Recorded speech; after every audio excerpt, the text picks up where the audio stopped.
Hello, good afternoon all. ഒരു വലിയ gap കഴിഞ്ഞിട്ട് നമ്മളെല്ലാവരും ഇപ്പോൾ ഓൺലൈനിലാണ് മീറ്റ് ചെയ്യുന്നത്. നിങ്ങളെല്ലാവരും മീറ്റ് ചെയ്യുന്നതിൽ വളരെ സന്തോഷം.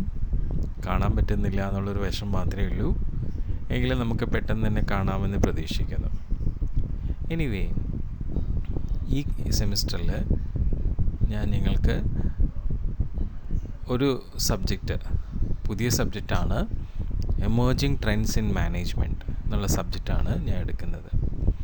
ഇത് വളരെ സിമ്പിളായിട്ടുള്ളൊരു സബ്ജക്റ്റാണ്.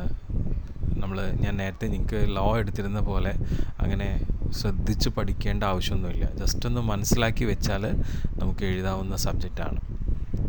ഇപ്പോൾ നിങ്ങളുടെ സീനിയേഴ്സിൻ്റെ 5th സെമ്മിൻ്റെ റിസൾട്ട് വന്നു. എല്ലാവരുടെയും റിസൾട്ട് കിട്ടിയിട്ടില്ല. എങ്കിലും ഇപ്പോൾ വന്ന റിസൾട്ടിൽ ഞാൻ കണ്ടത് എമേർജിങ് ട്രെൻഡ്സിൽ 2 BB HR ആൻഡ് ഫിനാൻസിൽ ഞാനാണ് എടുത്തിരുന്നത്. 2 ക്ലാസ്സിലും എടുത്തിരുന്നു. അപ്പം അതിലിപ്പോൾ ടോപ്പിൽ നിൽക്കുന്നത് 94 മാർക്സാണ്. ഇനിയിപ്പോൾ അതിൽ കൂടുതൽ മാർക്സ് ഉണ്ടോ എന്ന് എനിക്കറിയില്ല. എങ്കിലും ഇതിൽ ഫുൾ മാർക്സ് സ്കോർ ചെയ്യാൻ പറ്റുന്ന ഒരു സബ്ജക്റ്റാണ്.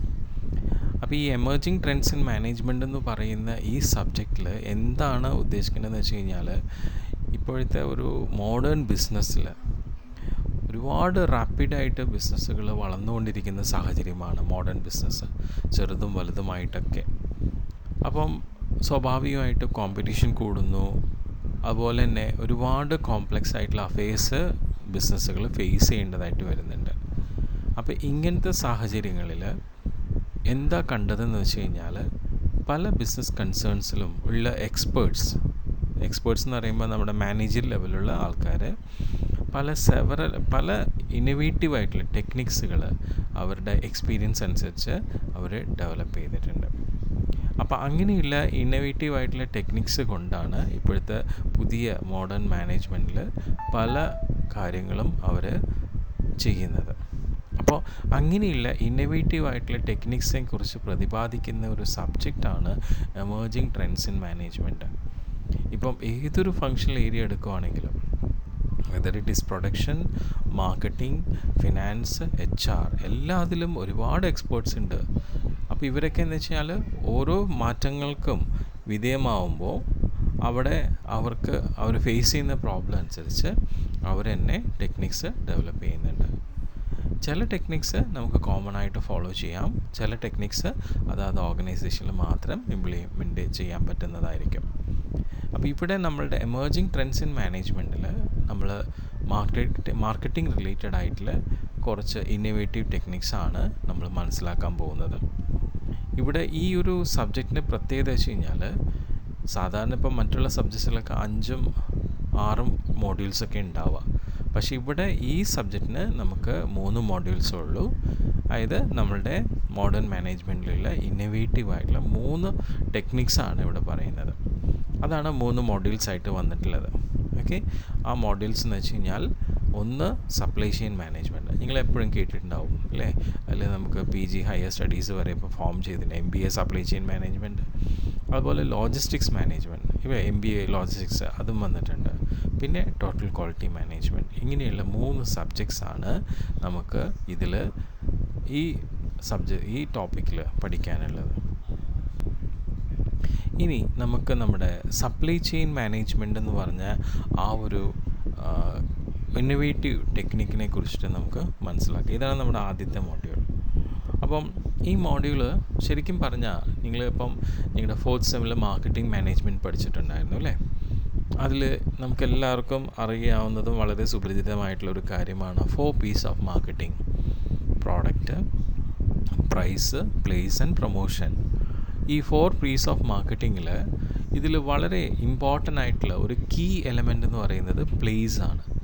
പ്ലേസ് നമുക്ക് വേറൊരു പേരും കൂടിയുണ്ട്, ദാറ്റ് ഈസ് ഫിസിക്കൽ ഡിസ്ട്രിബ്യൂഷൻ. അപ്പം ഈ പ്ലേസ് ഇല്ലെങ്കിൽ നമുക്ക് പ്രോഡക്റ്റിനോ പ്രൈസിനോ പ്രൊമോഷനോ പ്രാധാന്യമില്ല.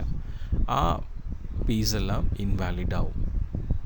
Only when there is place for marketing the product, then only there will be value for product, price and promotion. അപ്പോൾ അതാണ് പറഞ്ഞേക്കുന്നത്. അപ്പോൾ ഈ ഒരു കീ എലമെൻ്റ് ആയിട്ടുള്ള പ്ലേസ് അത് വളരെ ഇമ്പോർട്ടൻ്റ് എന്ന് പറയാൻ കാരണം, ഈ പ്ലേസ് അല്ലെങ്കിൽ ഫിസിക്കൽ ഡിസ്ട്രിബ്യൂഷനിലൂടെയാണ് നമ്മുടെ പ്രോഡക്റ്റിൻ്റെ transaction between the buyers and sellers form ചെയ്യുന്നത്.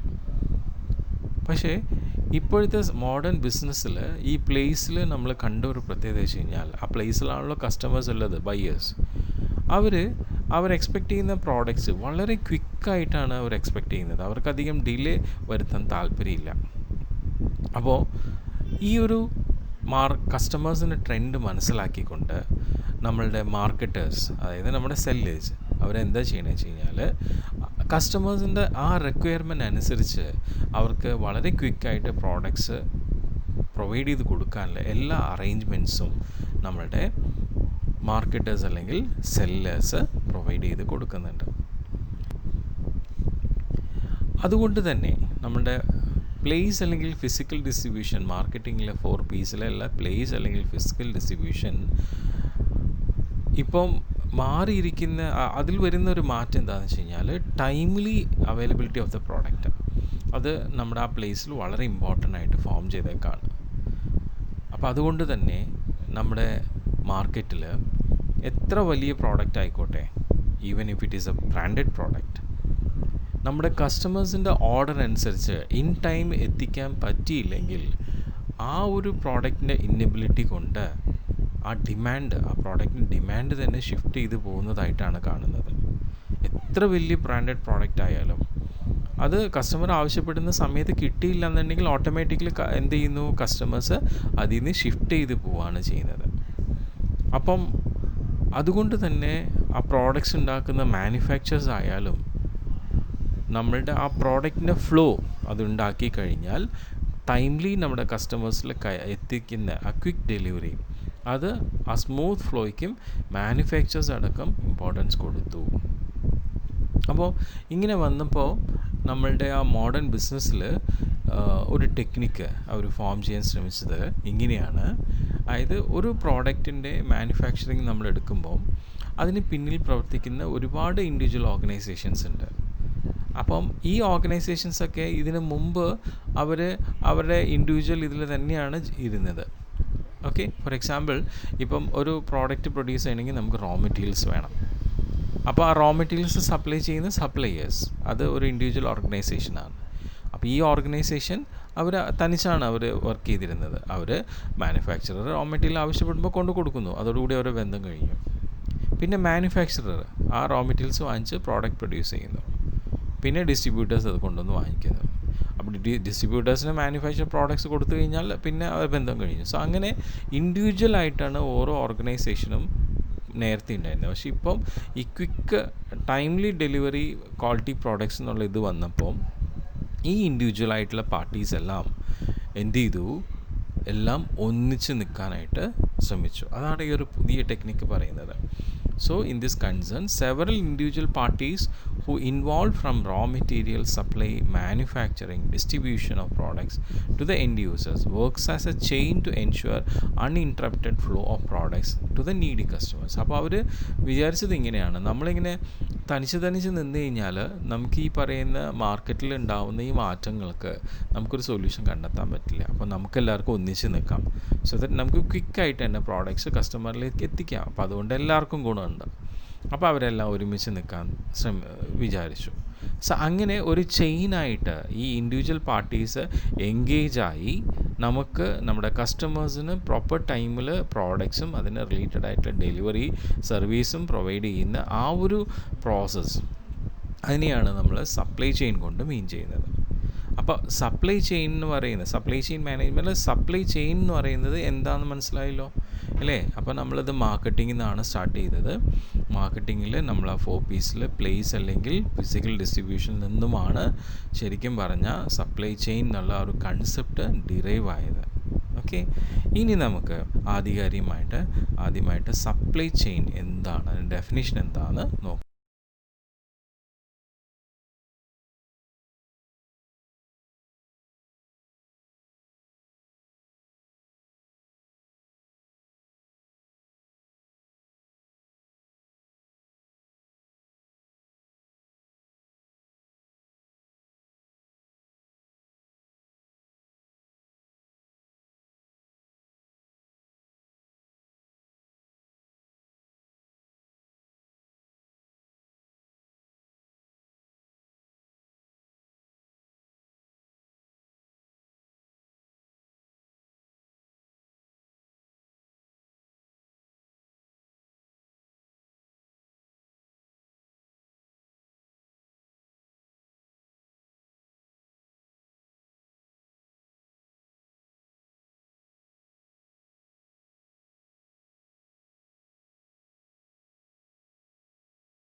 ഇനി നമ്മളുടെ സപ്ലൈ ചെയിൻ്റെ ഫീച്ചേഴ്സ് എടുത്ത് നോക്കാം. സപ്ലൈ ചെയിൻ ഡെഫിനേഷൻ കിട്ടിക്കഴിഞ്ഞാൽ ഉറപ്പായിട്ടും നമുക്ക് ഫീച്ചേഴ്സ് എന്താണെന്ന് മനസ്സിലാക്കാൻ ഒരു ബുദ്ധിമുട്ടുമില്ല.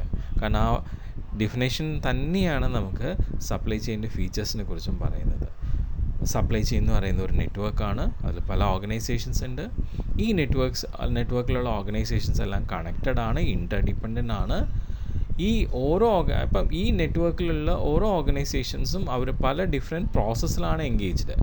ഒന്ന് നോക്കൂ, സപ്ലയർ അവർ റോ മെറ്റീരിയൽ സപ്ലൈ ചെയ്യാനുള്ള പ്രോസസ്സിലാണ്, മാനുഫാക്ചറർ പ്രൊഡക്ഷൻ പ്രോസസ്സിലാണ്, ഡിസ്ട്രിബ്യൂഷൻ പ്രോസസ്സിലാണ്. അപ്പോൾ അങ്ങനെ ഓരോരുത്തരും ഈ ഓർഗനൈസേഷനിൽ ഡിഫറെൻറ്റ് പ്രോസസ്സിലാണ് എൻഗേജ് ചെയ്തേക്കുന്നത്.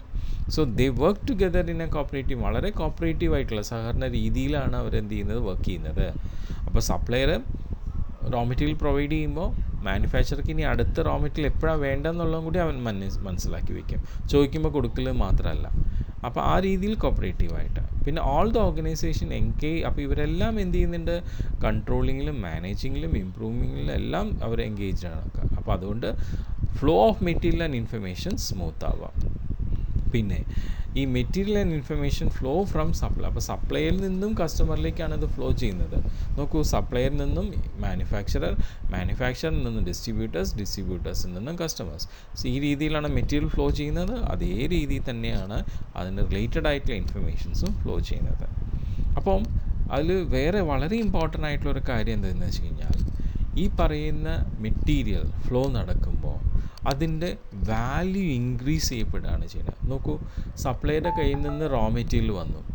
സോ റോ മെറ്റീരിയലിൻ്റെ വാല്യൂ കുറവാണല്ലോ, ഇല്ല, ചെറിയ വാല്യൂ ഒക്കെ ഉണ്ടാവുള്ളൂ. ഈ റോ മെറ്റീരിയൽ പ്രോഡക്റ്റായിട്ട് കൺവേർട്ട് ചെയ്ത് കഴിയുമ്പോൾ അതിൻ്റെ വാല്യൂ കൂടി. മാനുഫാക്ചർ എന്ത് ചെയ്യുന്നു, അതിന് MRP കൊടുത്ത് ഡിസ്ട്രിബ്യൂട്ടർ കൊടുത്തു. അപ്പോൾ വീണ്ടും എന്തായി, വാല്യൂ കൂടി. കസ്റ്റമറുടെ കയ്യിലെത്തി കഴിയുമ്പോൾ എൻഡ് വാല്യൂ. അപ്പോൾ വാല്യൂ ഇൻക്രീസിങ്ങും നമുക്ക് ഈ ഒരു ചെയിനിൽ കാണാം. അതാണ് സപ്ലൈ ചെയിൻ. അപ്പോൾ സപ്ലൈ ചെയിൻ എന്താണ്, ഫീച്ചേഴ്സ് ഓഫ് സപ്ലൈ ചെയിൻ എന്താണെന്ന് മനസ്സിലായി. ഇനി നെക്സ്റ്റ് നമുക്ക് സപ്ലൈ ചെയിൻ മാനേജ്മെൻറ്റ് എന്താണെന്നുള്ളത് മനസ്സിലാക്കാം. ഇതിന് ഒരുപാട് ഡെഫിനിഷൻസ് ഒക്കെ ഉണ്ട്. എങ്കിൽ തന്നെയും നമുക്ക് എല്ലാ ഡെഫിനിഷൻസൊന്നും പഠിക്കേണ്ട ആവശ്യമില്ല. ഒരു ഇമ്പോർട്ടൻ്റ് ആയിട്ടുള്ള ഒരു ഡെഫിനിഷനൊക്കെ മതിയാവും. ഇവിടെ നമുക്ക് എല്ലാവർക്കും സ്വീകാര്യമായിട്ടുള്ള ഒരു ഡെഫിനിഷൻ ഏതാണെന്ന് വെച്ച് കഴിഞ്ഞാൽ, നമ്മളുടെ കൗൺസിൽ ഓഫ് ലോജിസ്റ്റിക്സ് മാനേജ്മെൻറ്റിൻ്റെ ഒരു ഡെഫിനേഷനാണ്. ഈ ഡെഫിനേഷൻ എന്താ പറയണമെന്ന് വെച്ച് കഴിഞ്ഞാൽ, നമ്മുടെ സപ്ലൈ ചെയിൻ മാനേജ്മെൻറ്റിനെ കുറിച്ച് നമുക്ക് വളരെ സിമ്പിളായിട്ട് മനസ്സിലാക്കാൻ പറ്റുന്ന രീതിയിലുള്ള ഒരു ഡെഫിനേഷനാണ് പ്രൊവൈഡ് ചെയ്തിരിക്കുന്നത്. ആ ഡെഫിനേഷൻ എങ്ങനെയാണെന്ന് വെച്ച് കഴിഞ്ഞാൽ, ഈ സപ്ലൈ ചെയിൻ മാനേജ്മെൻറ്റ് ഷോർട്ടായിട്ട് നമുക്ക് SCM എന്ന് പറയാം. It is defined as the process of planning, implementing and controlling. 3 managerial ഫങ്ഷനാണ് സപ്ലൈ ചെയിൻ മാനേജ്മെൻറ്റിൽ വരുന്നത്. പ്ലാനിങ് ഉണ്ട്, അതിൻ്റെ ഇംപ്ലിമെൻറ്റേഷൻ ഉണ്ട്, കൺട്രോളിങ് ഉണ്ട്. Okay, so supply chain management എന്ന് പറയുമ്പോൾ അതിൽ 3 മാനേജറൽ ഫങ്ഷൻസ് ആണ് ചെയ്യുന്നത്: പ്ലാനിങ്, ഇംപ്ലിമെൻറ്റിങ് ആൻഡ് കൺട്രോളിങ്. എന്തിനത് ചെയ്യുന്നത്? In order to controlling the efficient and cost effective flow and storage of raw materials and finish goods. അതായത് നമ്മൾ കൈകാര്യം ചെയ്യുന്ന റോ മെറ്റീരിയൽസും അതുപോലെ നമ്മുടെ ഫിനിഷ് ഗുഡ്സ്, അതാണ് നമ്മുടെ പ്രോഡക്ട്സ് എന്ന് പറയുന്നത്. ഇതിനെ വളരെ എഫിഷ്യൻ്റായിട്ട് കൈകാര്യം ചെയ്യുക, വളരെ കോസ്റ്റ് ഇഫക്റ്റീവായിട്ട് കൈകാര്യം ചെയ്യുക. അതിന് വേണ്ടിയിട്ടുള്ള പ്ലാനിങ്, ഇംപ്ലിമെൻറ്റിങ് ആൻഡ് കൺട്രോളിങ് ആണ് നമ്മുടെ സപ്ലൈ ചെയിൻ മാനേജ്മെൻറ്റ് ചെയ്യുന്നത്. അപ്പം അത് കോസ്റ്റ് ഇഫക്റ്റീവ് ആക്കുന്നതിലുപരി നമ്മുടെ റിലേറ്റഡ് ഇൻഫർമേഷൻസ് നമ്മുടെ പോയിൻ്റ് ഓഫ് ഒറിജിൻ തൊട്ട് പോയിൻ്റ് ഓഫ് കൺസപ്ഷൻ വരെ ഫ്ലോ ചെയ്യുക, in order to fulfil the customers requirement. ഇതാണ് നമ്മളുടെ സപ്ലൈ ചെയിൻ മാനേജ്മെൻറ്റിൻ്റെ സിമ്പിൾ ഡെഫിനേഷൻ. അപ്പോൾ ഒന്നുകൂടി പറയാം. Supply chain management SCM is defined as a process, ഇതൊരു പ്രക്രിയയാണ്, of planning, implementing and controlling the efficient and cost-effective flow and storage of raw materials, finished goods and related informations from the point of origin to the point of consumption. Okay, point of origin എന്ന് പറയുമ്പോൾ ഇവിടെ supplier ആണ് നമ്മുടെ supply chain മാനേജ്മെൻറ്റിൽ starting point, അതാണ് point of origin. പിന്നെ point of conception, customer ആണ് നമ്മുടെ end point. So അതിൻ്റെ ഉള്ളിലാണ് ഈ flow of material and information നടക്കുന്നത്. അപ്പോൾ അത് വളരെ എഫിഷ്യൻ്റായിട്ടും വളരെ കോസ്റ്റ് ഇഫക്റ്റീവായിട്ടും ചെയ്യാൻ വേണ്ടിയിട്ടുള്ള പ്ലാനിങ്ങും ഇംപ്ലിമെൻറ്റേഷനും കൺട്രോളിങ് ചെയ്യുന്നതാണ് സപ്ലൈ ചെയിൻ മാനേജ്മെൻറ്റ്. ഇതിലൂടെ നമ്മൾ എന്ത് ചെയ്യുന്നു, നമ്മുടെ കസ്റ്റമേഴ്സിൻ്റെ റിക്വയർമെൻറ്റ്സ് ഫുൾഫിൽ ചെയ്യുന്നു. അപ്പോൾ വളരെ സിമ്പിളായിട്ടുള്ള ഡെഫിനേഷൻ. ഈ ഡെഫിനേഷനും 2 മാർക്കിന് ചോദിക്കുന്നതാണ്. അപ്പോൾ സപ്ലൈ ചെയിൻ എന്താണ്, സപ്ലൈ ചെയിൻ മാനേജ്മെൻറ്റ് എന്താണ്, ഫീച്ചേഴ്സ് ഓഫ് സപ്ലൈ ചെയിൻ എന്താണ്, ഇതും നമുക്ക് മനസ്സിലായിട്ടുണ്ട്. ഇത് നോക്കാനുള്ളത് നമ്മുടെ സപ്ലൈ ചെയിൻ മാനേജ്മെൻറ്റിനെ കുറിച്ചുള്ള കുറച്ച് എക്സ്പ്ലനേഷനാണ്. ഓക്കെ, സോ അതിലെന്താ പറയണമെന്ന് വെച്ച് കഴിഞ്ഞാൽ, ഇപ്പം നമ്മൾ സപ്ലൈ ചെയിൻ മാനേജ്മെൻ്റ് എന്നുള്ള ആ ഒരു കൺസെപ്റ്റ് എടുക്കുമ്പോൾ ശരിക്കും പറഞ്ഞാൽ അതിൽ 4 മാനേജ്മെൻറ്റാണ് ഉൾക്കൊള്ളുന്നത്. എന്താ ഈ 4 മാനേജ്മെൻറ്റ്? നമ്മൾ നേരത്തെ പറഞ്ഞു, പല ഇൻഡിവിജ്വൽ ഓർഗനൈസേഷൻസും ഇൻഡിവിജ്വലായിട്ടുണ്ടായിരുന്നവർ സപ്ലൈ ചെയിനിൽ ഇൻ്റർഡിപ്പെൻഡൻ്റ് ആയിട്ട് മ്യൂച്വലി കോപ്പറേറ്റീവ് ആയിട്ട് വർക്ക് ചെയ്യണമെന്ന് പറഞ്ഞു. സോ അവരുടെ ആ മ്യൂച്വൽ കോപ്പറേഷൻ എങ്ങനെ വരുന്നു, അവരെങ്ങനെ ഇൻ്റർഡിപ്പെൻഡൻ്റ് ആവുന്നു എന്നുള്ളത് മനസ്സിലാക്കാൻ വേണ്ടിയിട്ടാണ് സപ്ലൈ ചെയിൻ മാനേജ്മെൻറ്റിൻ്റെ ഈ പറയുന്ന 4 മാനേജ്മെൻറ്റിനെ കുറിച്ച് നമ്മൾ ഡീറ്റെയിൽ ആയിട്ട് നോക്കുന്നത്. അത് ഓരോന്നും നോക്കിക്കഴിയുമ്പോൾ നമുക്ക് മനസ്സിലാക്കാൻ പറ്റും, ദറ്റ് ഈസ് ഈ പറയുന്ന ഇൻഡിവിജ്വൽ ഓർഗനൈസേഷൻസ് എങ്ങനെയൊക്കെയാണ് ഇൻ്റർ റിലേറ്റഡ് ആയിട്ട് വർക്ക് ചെയ്യുന്നത്. സോ സപ്ലൈ ചെയിൻ മാനേജ്മെൻറ്റ് നമ്മൾ എടുക്കുകയാണെങ്കിൽ അതിൽ മെയിനായിട്ടും 4 മാനേജ്മെൻറ്റ്സ് ആണുള്ളത്. ഒന്ന് supply management, second one materials management, third one manufacturing management and fourth one logistics management.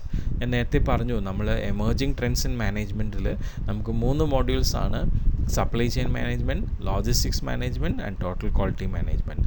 അപ്പോൾ ലോജിസ്റ്റിക്സ് മാനേജ്മെൻറ്റ് എന്ന് പറയുന്നത് സപ്ലൈ ചെയിൻ മാനേജ്മെൻറ്റ് ഒരു ഭാഗമാണ്. അപ്പോൾ അതിനെക്കുറിച്ച് വിശദമായിട്ടാണ് നമ്മൾ സെക്കൻഡ് മോഡ്യൂളിൽ പഠിക്കുക. ഇവിടെ നമ്മൾ ചെറുതായിട്ട് നോക്കുന്നുള്ളൂ. ഓക്കെ, സോ ആദ്യം നമുക്ക് സപ്ലൈ മാനേജ്മെൻറ്റ് എന്താണ് നോക്കാം. സോ സപ്ലൈ മാനേജ്മെൻറ്റിൽ നമ്മൾ ചെയ്യുന്നത് എന്താ വെച്ച് കഴിഞ്ഞാൽ, procurement of raw materials and components. ഇപ്പോൾ ഒരു മാനുഫാക്ചറർക്ക് അയാൾക്ക് പ്രോഡക്റ്റ് മാനുഫാക്ചർ ചെയ്യാൻ മാത്രം വേണ്ട, റോ മെറ്റീരിയൽസ് മാത്രം മതിയാവില്ല. മറിച്ച് റോ മെറ്റീരിയൽസും അതിന് റിലേറ്റഡ് ആയിട്ടുള്ള കമ്പണൻസും പല ഡിഫറെൻറ്റ് സ്പെയർസൊക്കെ ആവശ്യമായിട്ട് വരും. സോ ആ രീതിയിൽ ആ റോ മെറ്റീരിയൽസും അതിൻ്റെ കമ്പണൻസും പ്രൊക്യൂർ ചെയ്യുക, അത് സ്വായത്തമാക്കുക എന്നുള്ള ഒരു ഇതാണ് നമ്മളുടെ ഈ പറയുന്ന സപ്ലൈ മാനേജ്മെൻറ്റിൽ വരുന്നത്. Okay, so it refers to the procurement of raw materials and components required to undertake the manufacturing operation. The purchase of raw materials and components is an important factor that contributes to the business profitability. അപ്പം ഈ raw material purchasing തൊട്ടേ നമ്മൾ കാര്യങ്ങൾ ശ്രദ്ധിക്കുകയാണ്. കാരണം ഈ raw material purchasing and components purchasing വളരെ important ആയിട്ടുള്ള ഫാക്ടറാണ്. കാരണം ഇവിടെ നിന്ന് തന്നെയാണ് നമ്മുടെ പ്രോഫിറ്റബിലിറ്റി സ്റ്റാർട്ട് ചെയ്യുന്നത്. നമുക്ക് ഇതൊക്കെ ചിലവ് വരുന്ന കാര്യമാണ് അല്ലേ, നമ്മൾ വാങ്ങിക്കുകയാണ്. അപ്പോൾ എത്ര കണ്ട് നമുക്കിതിൽ ചിലവ് കുറയ്ക്കാൻ പറ്റും. ഇപ്പം നമ്മുടെ മാനുഫാക്ചറർ എന്ന് പറയുമ്പോൾ ചെറുതായിട്ടല്ല, ബൾക്കായിട്ടാണ് റോ മെറ്റീരിയൽസും കമ്പണൻസും വാങ്ങിക്കുന്നത്. അപ്പോൾ അതിന് പറ്റുന്ന നല്ല സപ്ലയർ ഏറ്റവും മിനിമം അല്ലെങ്കിൽ എക്കണോമിക്കൽ കോസ്റ്റിൽ നല്ല ക്വാളിറ്റി എങ്ങനെ പ്രൊവൈഡ് ചെയ്യുന്നു അത് നോക്കിയിട്ടാണ് നമ്മൾ വാങ്ങിക്കുക.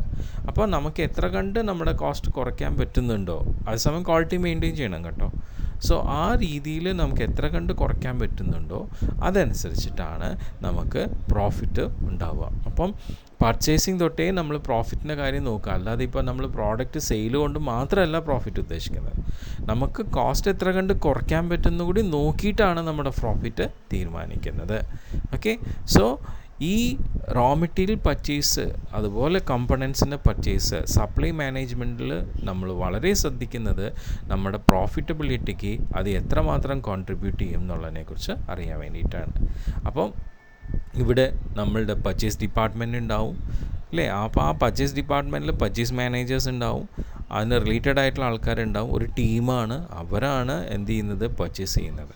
അപ്പം അവർ എന്ത് ചെയ്യുന്നു, ദേ സെലക്ട് ബെസ്റ്റ് സപ്ലയേഴ്സ്. നമുക്ക് ഏറ്റവും എക്കണോമിക്കൽ കോസ്റ്റിൽ ഏറ്റവും നല്ല quality products raw materials supply ചെയ്യുന്ന ബെസ്റ്റ് സപ്ലയേഴ്സ്, അവരിൽ നിന്നും റൈറ്റ് ക്വാളിറ്റി മെറ്റീരിയൽസ് റൈറ്റ് ടൈമിൽ എങ്ങനെ പ്രൊക്യൂർ ചെയ്യണം എന്നുള്ളതിനെക്കുറിച്ച് മാനേജ് ചെയ്യുന്നത് സപ്ലൈ മാനേജ്മെൻറ്റിലാണ്. ഓക്കെ. സോ ഈ സപ്ലൈ മാനേജ്മെൻറ്റിൽ the purchase department efficiently involve in purchase decision and reduces the cost of purchase economically with best terms and conditions. അവിടെ നമുക്ക് പർച്ചേസ് ചെയ്യുന്ന സമയത്ത് നല്ല ക്വാളിറ്റി പ്രോഡക്റ്റ് ഏറ്റവും മിനിമം കോസ്റ്റിൽ അല്ലെങ്കിൽ എക്കണോമിക് കോസ്റ്റിൽ പർച്ചേസ് ചെയ്ത് അതിന് റിലേറ്റഡ് ആയിട്ടുള്ള ടേംസ് ആൻഡ് കണ്ടീഷൻസും ബെസ്റ്റ് കൊണ്ടാണ് നമ്മൾ പർച്ചേസ് ചെയ്യുന്നത്. അപ്പോൾ ആ രീതിയിൽ സപ്ലൈ മാനേജ്മെൻറ്റ് നമ്മൾ ചെയ്യുന്നത്. അപ്പോൾ നോക്കൂ, ഇവിടെ ആ മ്യൂച്വൽ ആയിട്ടുള്ള ഒരു കോപ്പറേറ്റീവ് ആയിട്ടുള്ള ഒരു ഇൻ്റർ ഡിപ്പെൻഡൻസി എങ്ങനെയാണ് വരുന്നത്? സപ്ലയറും മാനുഫാക്ചറും തമ്മിലാണ് ഈ കാര്യങ്ങൾ വരുന്നത്. ഓക്കെ. സോ ആ രീതിയിൽ സപ്ലൈ മാനേജ്മെൻറ്റ്. നെക്സ്റ്റ് നമുക്ക് മെറ്റീരിയൽസ് മാനേജ്മെൻറ്റ്. മെറ്റീരിയൽസ് മാനേജ്മെൻറ്റിൽ it is concern with the storing and utilization of materials. ഇപ്പോൾ നമ്മൾ റോ മെറ്റീരിയൽസും അതുപോലെ കമ്പണൻസും വാങ്ങിച്ച് കഴിയുമ്പോഴേക്കും നമ്മുടെ സപ്ലൈ മാനേജ്മെൻറ്റ് കഴിഞ്ഞു. അടുത്ത് വരുന്നതാണ് മെറ്റീരിയൽസ് മാനേജ്മെൻറ്റ്. ആ മെറ്റീരിയൽസ് മാനേജ്മെൻറ്റിൽ നമ്മൾ ചെയ്യുന്നത് എന്താണെന്ന് വെച്ച് കഴിഞ്ഞാൽ, നമ്മൾ വാങ്ങിച്ച റോ മെറ്റീരിയൽസും കമ്പണൻസും നമുക്ക് ഉചിതമായിട്ട് സ്റ്റോർ ചെയ്യണം. അതുമാത്രമല്ല, ആ സ്റ്റോറിൽ നിന്നും അത് എങ്ങനെ പ്രോപ്പറായി യൂട്ടിലൈസ് ചെയ്യണം. അപ്പോൾ അതിനു വേണ്ടി നമുക്ക് സ്റ്റോർ കീപ്പിംഗ്, അതുപോലെ തന്നെ സ്റ്റോക്ക് ലെവൽ ഫിക്സേഷൻ, അതുപോലെ തന്നെ നമുക്ക് എത്ര എക്കണോമിക് ഓർഡർ ക്വാണ്ടിറ്റി, ഇതൊക്കെ നിങ്ങൾ എക്കണോമിക്സിൽ പഠിച്ചിട്ടുണ്ടാവും. അതായത് എക്കണോമിക് ഓർഡർ ക്വാണ്ടിറ്റി എന്ന് വെച്ച് കഴിഞ്ഞാൽ നമുക്ക് നമ്മളുടെ ഓരോ സ്റ്റോറിൽ നമ്മൾ സ്റ്റോക്ക് ചെയ്ത് വെച്ചേക്കുന്ന ഓരോ മെറ്റീരിയൽസും എത്ര അളവ് കുറയുമ്പോഴാണ് നമ്മൾ റീഓർഡർ ചെയ്യേണ്ടത്. റീഓർഡർ ചെയ്യുമ്പോൾ അത് എക്കണോമിക്കൽ ആവുന്നത് എപ്പോഴാണ്, അത് തീരുമാനിക്കുന്നതാണ് എക്കണോമിക് ഓർഡർ ക്വാണ്ടിറ്റി. അപ്പോൾ ഇങ്ങനെയുള്ള എല്ലാ കാര്യങ്ങളും നമ്മൾ ചെയ്യുന്നത് മെറ്റീരിയൽസ് മാനേജ്മെൻറ്റിലാണ്. An efficient materials management system, പല ഓർഗനൈസേഷനിലും ഇതുപോലൊരു സിസ്റ്റം ഉണ്ടാവും. ആ സിസ്റ്റം എന്ത് ചെയ്യുന്നുണ്ട്, ശരിക്കും നമുക്ക് ആ മെറ്റീരിയൽ ഹാൻഡ്ലിങ്ങിൽ വരുന്ന കോസ്റ്റിനെ റെഡ്യൂസ് ചെയ്യാണ്, സ്റ്റോറേജിൻ്റെ കോസ്റ്റിനെ റെഡ്യൂസ് ചെയ്യാണ്. ഇപ്പോൾ നമുക്ക് അധികം കൊണ്ടുവന്ന് സ്റ്റോക്ക് ചെയ്ത് കഴിഞ്ഞാൽ അതിനെ മെയിൻറ്റെയിൻ ചെയ്യാനായിട്ട് കോസ്റ്റ് വരുന്നുണ്ട് അല്ലേ. അപ്പോൾ അതൊക്കെ നമുക്ക് എങ്ങനെയൊക്കെ കുറയ്ക്കാം, എങ്ങനെ ഇഫക്റ്റീവ് ആക്കാം, ഇങ്ങനെയുള്ള കാര്യങ്ങളൊക്കെ ഡീൽ ചെയ്യുന്നത് മെറ്റീരിയൽസ് മാനേജ്മെൻറ്റാണ്. ഓക്കെ. സോ സപ്ലൈ മാനേജ്മെൻറ്റ് എന്താണെന്ന് കണ്ടു, മെറ്റീരിയൽസ് മാനേജ്മെൻറ്റ് എന്താണെന്ന് കണ്ടു. ഇനി നെക്സ്റ്റ് വരുന്നതാണ് മാനുഫാക്ചറിങ് മാനേജ്മെൻറ്റ്. മാനുഫാക്ചറിങ് മാനേജ്മെൻറ്റ് എന്ന് വെച്ച് കഴിഞ്ഞാൽ it is concern with the managing of production activities. നമ്മളുടെ പ്രോഡക്റ്റ് പ്രൊഡ്യൂസ് ചെയ്യുന്ന ആക്ടിവിറ്റി ആയിട്ട് റിലേറ്റഡ് ചെയ്തിട്ടുള്ളതാണ് മാനുഫാക്ചറിങ് മാനേജ്മെൻറ്റ്. അതിൽ പ്രോപ്പറായിട്ട് പ്രൊഡ്യൂസ് ചെയ്യാൻ വേണ്ടിയിട്ടുള്ള പ്രൊഡക്ഷൻ പ്ലാനിങ്, ഷെഡ്യൂളിങ്, ഇതൊക്കെയാണ് നമ്മൾ ഇതിൽ ചെയ്യുന്നത്. സോ ദാറ്റ് അങ്ങനെ പ്രോപ്പർ പ്രൊഡക്ഷൻ പ്ലാനിങ്ങും ഷെഡ്യൂളിംഗ് ഒക്കെ ചെയ്യുമ്പോൾ ആ പ്രൊഡക്ഷൻ ഫ്ലോ കറക്റ്റ് ആവാണ്. അപ്പോൾ ഇതിന് റിലേറ്റഡ് ആയിട്ട് ഒരുപാട് ഡിസിഷൻസൊക്കെ ഈ മാനുഫാക്ചറിങ് മാനേജ്മെൻറ്റിൽ ചെയ്യുന്നുണ്ട്. ആ ഡിസിഷൻസ് എന്തൊക്കെയാണെന്ന് വെച്ച് കഴിഞ്ഞാൽ decisions related to capacity utilisation. ഇപ്പം നമ്മളുടെ ഓർഗനൈസേഷനിൽ, പ്രത്യേകിച്ചും നമ്മളുടെ പ്രൊഡക്ഷൻ ഡിപ്പാർട്ട്മെൻറ്റിൽ നമ്മൾ ഒരുപാട് മിഷനറീസൊക്കെ യൂട്ടിലൈസ് ചെയ്യുന്നുണ്ടാവും. സോ ആ മിഷനറീസിൻ്റെ മാക്സിമം കപ്പാസിറ്റി നമ്മൾ എത്ര കണ്ട് യൂട്ടിലൈസ് ചെയ്യുന്നുണ്ട്, അപ്പോൾ അതിന് റിലേറ്റഡ് ആയിട്ടുള്ള ഡിസിഷൻസ്. അതുപോലെ തന്നെ എക്കണോമീസ് ഓഫ് സ്കെയിൽ, എത്ര കൂടുതൽ നമ്മൾ പ്രൊഡ്യൂസ് ചെയ്താലാണ് നമുക്ക് കോസ്റ്റ് കുറയുക അല്ലേ. അപ്പോൾ അതാണ് എക്കോണമീസ് ഓഫ് സ്കെയിൽ കൊണ്ട് മീൻ ചെയ്യുന്നത്. അപ്പോൾ അത് എങ്ങനെയാണ്, എത്രയാണ്. പിന്നെ നമ്മുടെ പ്രൊഡക്ഷനിലുള്ള ഫ്ലെക്സിബിലിറ്റി, എത്ര കൂടുതൽ പ്രൊഡ്യൂസ് ചെയ്യാം, എത്ര കുറവ് എക്കണോമിക്കലി പ്രൊഡ്യൂസ് ചെയ്യാം. പിന്നെ ഡിഗ്രി ഓഫ് കസ്റ്റമൈസേഷൻ, നമുക്ക് നമ്മുടെ കസ്റ്റമേഴ്സിൻ്റെ ട്രെൻഡ് ചേഞ്ച് അനുസരിച്ച് നമ്മുടെ പ്രോഡക്റ്റിൽ എന്തൊക്കെ ചെറിയ ചെറിയ മാറ്റങ്ങൾ കൊണ്ടുവരാം, അത് എത്ര കൊണ്ടുവന്നിട്ടുണ്ട്, ആ ഡിഗ്രി ഓഫ് കസ്റ്റമൈസേഷൻ. ഇങ്ങനെയുള്ള കാര്യങ്ങളെക്കുറിച്ചുള്ള ഡിസിഷൻസ് എല്ലാം മാനുഫാക്ചറിങ് മാനേജ്മെൻറ്റിലാണ് എടുക്കുക. ഇതിലുപരി നമുക്ക് രണ്ട് കാര്യം കൂടിയുണ്ട്. എന്തെന്ന് വെച്ച് കഴിഞ്ഞാൽ വേറെ ഒന്നുമല്ല, ഇപ്പോൾ നമ്മൾ പ്രൊഡക്ഷൻ അത് എന്തിനെ ബേസ് ചെയ്യണം എന്നുള്ളതും കൂടി ഈ മാനുഫാക്ചറിങ് മാനേജ്മെൻറ്റിലാണ് തീരുമാനം എടുക്കുന്നത്. ഒന്ന്, നമുക്ക് പ്രോഡക്റ്റിനെ ഡിമാൻഡ് ഫോർകാസ്റ്റ് ചെയ്തതിനെ ബേസ് ചെയ്തിട്ടോ അല്ലെങ്കിൽ നമ്മുടെ കസ്റ്റമറിൻ്റെ ഓർഡറിനെ ബേസ് ചെയ്തിട്ടോ നമുക്ക് എന്ത് ചെയ്യാം, പ്രോഡക്റ്റ് പ്രൊഡ്യൂസ് ചെയ്യാം. സോ ആ രണ്ട് രീതികൾ നമ്മൾ ഈ മാനുഫാക്ചറിങ് മാനേജ്മെൻറ്റിൽ ഏത് വേണം എന്നുള്ള ഡിസൈഡ് ചെയ്യും. അതും ഇവിടെ പറയുന്നുണ്ട്.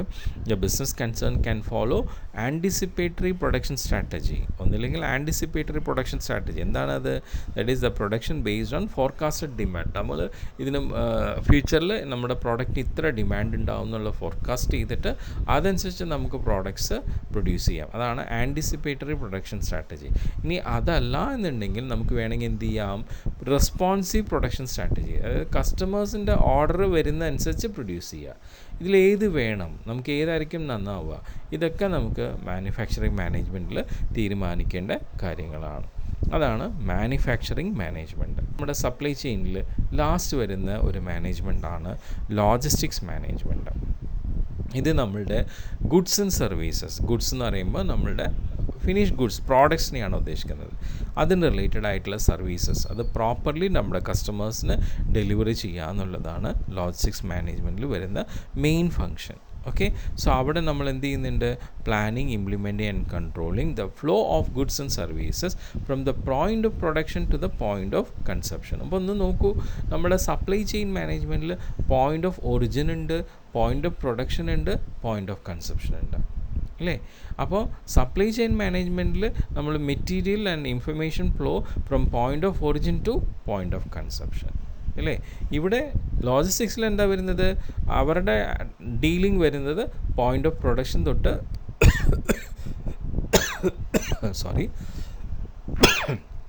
പോയിൻ്റ് ഓഫ് പ്രൊഡക്ഷൻ തൊട്ട് പോയിൻ്റ് ഓഫ് കൺസപ്ഷൻ വരെയാണ്.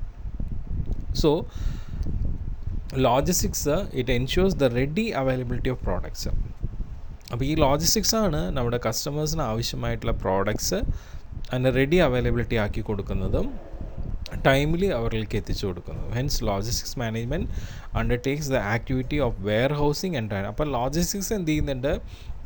ഇങ്ങനെ പ്രോഡക്ട്സ് അവൈലബിൾ ആക്കി കൊടുക്കാനും ടൈമിൽ കസ്റ്റമറിലേക്ക് എത്തിക്കാൻ വേണ്ടിയിട്ടുള്ള വെയർ ഹൗസിങ്ങും ട്രാൻസ്പോർട്ടേഷനൊക്കെ ഇവർ ചെയ്യുന്നുണ്ട്.